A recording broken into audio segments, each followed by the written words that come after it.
আসসালামু আলাইকুম। তৌফিক ইসলাম নিউজ পেজ থেকে সবাইকে স্বাগতম। বরাবরের মতো আবারও চলে আসলাম তৌফিক ইসলাম। শুরুতে জানিয়ে দিচ্ছি সংবাদ শিরোনাম। রংপুর জেলার তারাগঞ্জ থানার ১ নং আলমপুর ইউনিয়ন পরিষদ থেকে খিয়ারের জুমা বাজার। খিয়ার জুমা বাজারে এক বড় ভাইয়ের দেখা মিলল। যে ভাইটাকে দেখতে পারতেছেন সে হচ্ছে একজন ভ্যান চালক। তার মাথায় হেলমেট দেখে আমি তাকে প্রশ্ন করলাম, ভাই আপনার মাথায় হেলমেট কেন?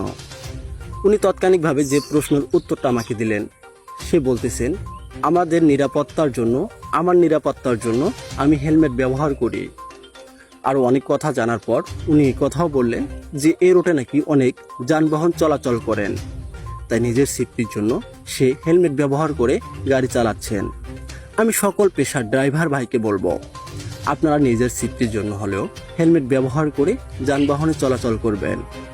আপনার মুখের দিকে তাকিয়ে ৫০-১০০ লোক কিন্তু আপনাদের পিছনে যাতায়াত করেন। আপনারা নিরাপত্তা থাকলে যাত্রীরাও নিরাপদে বাসায় পৌঁছবেন। তাই সকল ড্রাইভারকে অনুরোধ করব, নিজের সেফটিটুকু মেনটেন করে চলবেন। দেখা হচ্ছে অন্য কোনো ভিডিওতে। ততক্ষণে ভালো থাকবেন, সুস্থ থাকবেন। আল্লাহ হাফেজ।